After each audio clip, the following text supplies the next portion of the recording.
Juan Kapitulo 6, versikulo 35. Si Jesus miingon kanila, "Ako mao ang pan nga naghatag sa kinabuhi. Ang muari kanako dili nagayod gutomon, ug ang mutuo kanako dili nagayod uhawon." Pan sa kinabuhi.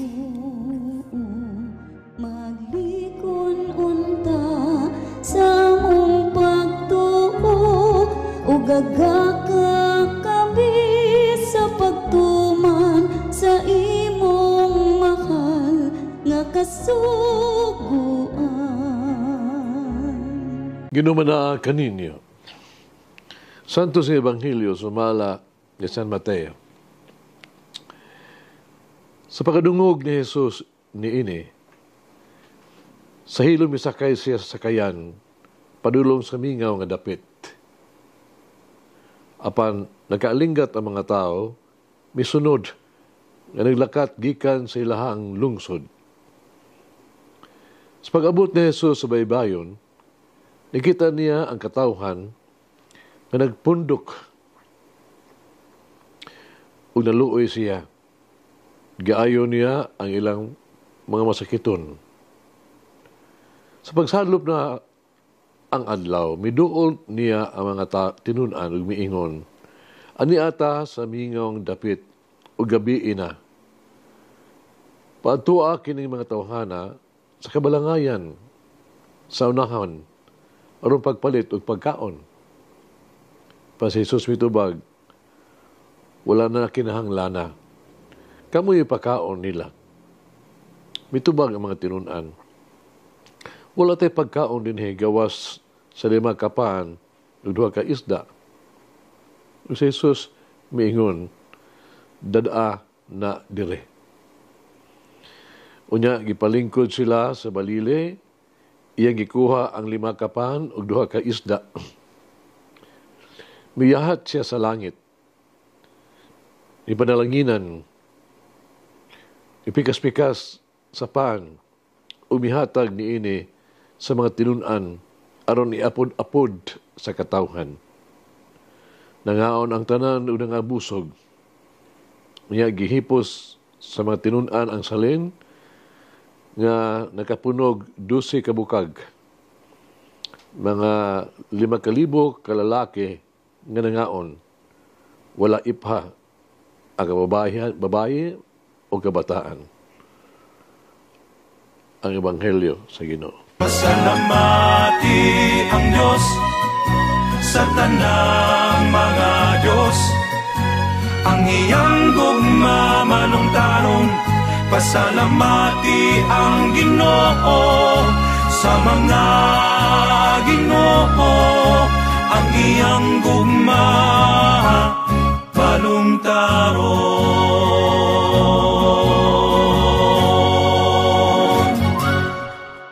Hagit sa Ginoo, kamo mismo ang maghatag kanila og pagkaon.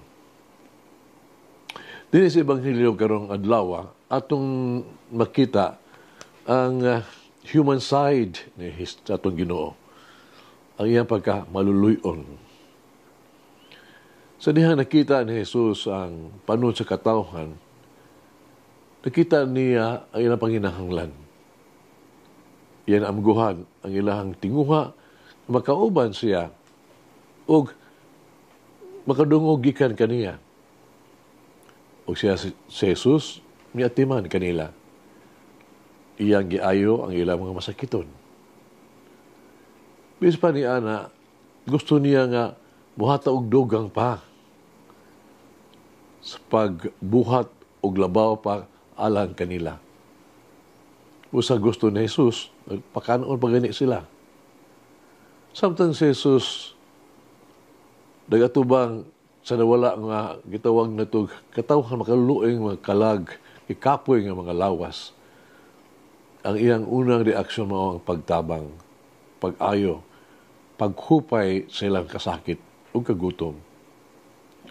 Tungod diin nga kaluoy, gusto ni Jesus nga tagbawo ng ilang kagutom, busgon ng ilang kagutom. sa lawas ug sa espiritu ug sa usa ka madagayaong lawas nun ang ilahang mga kalag. Man kini nga kaluoy gisugat og murag way pagtagad sa iyang mga disipulo. Nangamuyo sila kang Hesus, no? Nga palakton kini mga tawhana. Paghakit sila ni Jesus, pagserbisyo, pagtabang, sila mismo. Mingon siya, atagi sila. Kamo, ug makaon. Karon ang kaluoy na himo ng hagit. Siya misugo kanila, nga yun, dadaan nga rin din kanako. No? Bisag usang halara, sa pagkatinuod si Jesus nagtudlo nga unta gyud walay rason nga dili sila makaalagad o dili makatabang. Kini wala magpasabot nga kita mutabang lamang kung kita adunay ikahatag. Wala magpasabot nga naa kung naakas kalisod nga sa panahon, sitwasyon, unya naka sa waka sa lugar di ka makatabang. Imposible na ang pagtabang o paghatag o na kinahanglan nga ipasa pa ang ato ang itawag itong responsibilidad, no? Sa pagtabang sa ginahanglan. Katong gigutom, katong nawadaan sa kaluoy, nanawagan sa mga buhat nga mabinantayon. Dili sa Ebanghelyo karong adlaw, gitawag kita sa pagpakita sa tuang butang compassion, no, kaluoy. Dunay duha ka butang nga kinahanglan natong buhaton.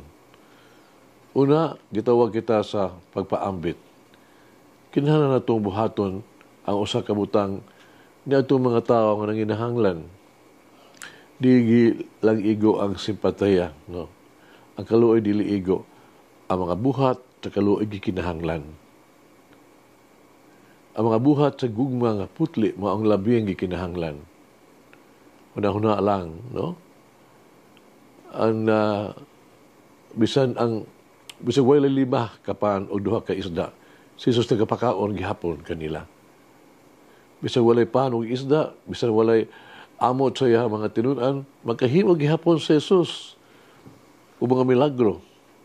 Si Jesus makahimo, makamugna siya, no? Ug pagkaon gikan sa wala para sa tanan. Padinhi gusto ni Jesus nga sila o kita makaapil. Si Jesus naghatag kanila og higayunan sa pagtabang. Gusto niya na magkaamgo sila sa kanang hiyas pagpaambit ba. Buot niya nga makaton sila unsaon pagkabagihatagon, unsaon pagka mapuanghuron.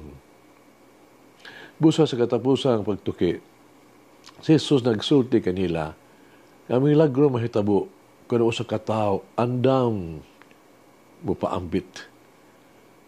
Ang mga milagro mahitabo, kung ikaw ako, manggihatagon sa pagtabang o paghatag. Dito maghulat kung anaatay sobra bag-uta mo, mutabang. Dili tayo mga tarungan nga wala pa tayo, wala tayo nahot, kulang pa. Alang ka nato, ang naianak ka nato. O kaha, dili pita ka makatabang o makahatag sa uban. Dili kita mahadlog sa paghatag o pagtabang. Ay gayon ko na hunaa nga mawadaan ta o kulang kung makahatag. Makahatag ta og pan uban sa tuang silingan. Kita makahimo sa pagpadaghan sa tinapay sa pan. Kana mao kuha ang anaan nimo, ipaambit kini ug tanawa kun unsa ang sunod nga mahitabo. Doon na kini mga panultiong nga nag-ingon sa dihang ang Dios naghatag kanato sa pan, ang tao kinahanglan mahatag sa mantikilya. Kiduha, gitawag kita aron itugyan kung unsa kita o kung unsa ang anaa kanato ngadto kang Hesus. Si Jesus mingon, dada sila dire kanako. Dadaan ninyo dinhi. Itugyan nato ang atuang kaugalingon kang Hesus. Ihalad nato ang atong kaugalingon ngadto ang panahon o mga bahandi ngadto kaniya. Si Jesus naghangyo kanato, naghagit kanato sa pagsalig kaniya. O dili kita manginhanglan, dili kita makulang bisan unsa. Buhaton sa Dios, ihatag sa Dios kanato ang atong gikinahanglan kung unsay labing maayo, kung unsay makapuslanon kanato. Siya nagsugo lamang kanato sa pagdala sa atuang kaugalingon ngadto kaniya, sa pagdala kung unsay anaa kanato ngadto kaniya. Karon, dad-ang ato kang Hesus ang atong mga sala ug siya mapasaylo kanato. Dad-ang ato kang Hesus ang ato ang mga kasubo ug siya mo hupay kanato. Dad-ang kang Hesus ang ato ang mga kasakit ug ayuhon kaniya. Dad-ang ato kang Hesus ang imong mga panginahanglan ug siya mo puno kanimo. Dad-ang ato kang Hesus ang imong mga kabtangan ug siya maghimo kanimo nga mas mabungahon. Atong pangatanon karon atong kaugalingon. Sa atong paghinumdum sa sugo ni Jesus, dad-a sila dire kanako. Unsa man di ay ang atong gidala ngadto kang Jesus? Unsa ba ato ang dad-on ngadto kaniya? Mag-ampo kita. Amahan namo, mahigugmaon ng panguron na Diyos. Ikaw ang mububuhat sa universo. Ikaw ang tighatag sa tanang maayong butang. Pabusanon kong mangayo sa imong grasya, alang ka namong tanan. Ron kami maghimong sensitibo sa mga panginahanglan sa uban. Pagpaambit kami o makahatag nga walay kwenta. Makatabang kami nga makaalagad nga walay paghuna og mga ganti. Ado'y daghang mga tao nga nanginahanglan. Ado'y daghang sang mapaagi nga kita o kami makatabang. Inaot, dili unta kami mahatag kung sila imong surplus o say sobra o walay bili. Uban sa imong sa imong paagi, among maluluyon nga amahan, imo kami nga sama kanimo, paluluyon, magyatagon, kanunay, nga magbuhat ug maayo, maghatag ug labing maayo nga puslanon. Amen. Mary, for me to give myself completely to the Lord. Mula nga ng Diyos magagawang sa tanan, Amahan, Anak, Espiritu Santo. Amen. May the Lord of the divine mercy bless us all, heal us from all diseases and suffering. Ayun unta niya kita, tanang mga sakit na sa lawas o sa kalag, body and soul. In the name of the Father, the Son, and of the Holy Spirit. Jesus, I trust in you. Amen. Whoever eats the bread of life will never hunger, says the Lord. Kay galaan inyong nabati ang pagpaambit ug hamubong pamalandong sa pulong sa Dios, pinaagi sa tulumanon, pan sa kinabuhi, nga gidumala ni Monsignor Daddy Silva. Hangtod na usab sa sunod higayon, daghang salamat.